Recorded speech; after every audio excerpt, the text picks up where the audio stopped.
ඊයේ දින මැගසින් බන්ධනාගාරයේදී මේ තුෂාර සම්පත් කියන තැනැත්තාව පහර දීමක් නිසා ඝාතනය වෙලා තියෙනවා.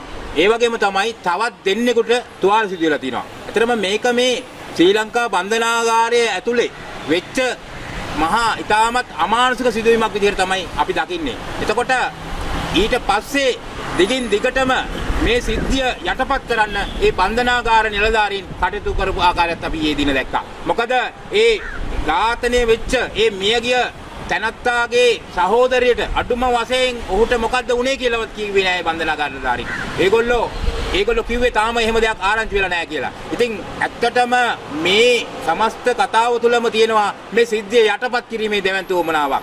මොකද මේ වෙනකොටත් අපිට ආරංචි වෙලා තියෙනවා පැනලා යන්න ගිහිල්ලා ඇතිවෙච්ච සිද්ධියක් කියලා. ඉතින් අපි කියන්නේ පහුගිය කාලේ පුරාම අපි දැක්කා මේ බන්ධනාගාර පද්ධතිය තුළ විශාල මානව හිමිකම් කඩවීම් වද හිංසාවල් සිදු වෙනවා අපි දැක්කා 2012 දී 27ක් ඔය බන්ධනාගාරෙම ඝාතනය වෙනවා. ඒ වගේම මහර බන්ධනාගාරෙත් අපි දැක්ක 2020 දී 11 දෙනෙක් ඝාතනය වෙනවා. ඉතින් මොකද අපි සිරකරු අයිතිවාසිකම් සුරකීමේ කමිටුව විදිහට මේ බන්ධනාගාර පද්ධතිය තුල සිදුවෙන මේ වද හිංසාවට සිත තබන්න තමයි කටයුතු කරමින් සිටියේ. ඒ වගේම තමයි වර්තමානයේ සිටින මේ බලධාරීන් මේ ඉහළ ඇමතිවරුන් අපිට කිව්වේ අපි මේව අවසන් කරනවා කියලා. නමුත් අපිට දැන් පැහැදිලි මේව අවසන් කරන්න ඒගොල්ලෝ සූදානම් නැහැ කියන එක. ඉතින් මේක ඉතාමත් අවාසනාවන්ත තත්ත්වයක්. මොකද රැඳවියන් බාරයේ සිටින විට එහෙම නැත්නම් රැඳවියන්ගේ බාරකාරීත්වය රැකවරණය බාර වෙච්ච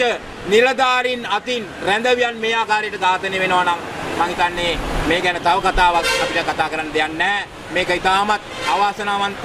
ඒ වගේම අපි පිළිගත්ත ඒ මූලික මූලධර්ම මනුස්සත්වයේ මූලධර්ම කඩ කරමින් වෙන දේවල්. ඉතින් මේක වහාම නවත්තන්න අවශ්‍ය කටයුතු කරන්න ඕනේ. සිරකරු අයිතිවාසිකම් සුරකීමේ කමිටුව විදිහට ඊයේ අපි පොලිසියට පැමිණිලි කළා. ඒ අගතිරපත් පාර්ශ්වයත් සමග ගිහිල්ලා ඒ වගේම තමයි අද දිනෙත් ශ්‍රී ලංකා මානව හිමිකම් කොමිසමටත් අපි ආවා මේ සිද්ධිය සම්බන්ධයෙන් පැමිණිලි කරන්න. ඉතින් අපි බලාපොරොත්තු වෙනවා ශ්‍රී ලංකා මානව හිමිකම් කොමිසමෙන් විශේෂ අවධානයක් යොමු කළා මේ ඝාතන සංස්කෘතිය මේ රැඳවියන්ට මේ විදිහට අමානුෂික විදිහට වද හිංසා කිරීමේ මේ දිගින් දිගටම පවතින මේ ක්‍රමවේදය මේ ක්‍රියාවලිය නවත්තන්න සාධාරණ මැදිහත් වීමක් කරයි කියලා අපි බලාපොරොත්තු වෙනවා.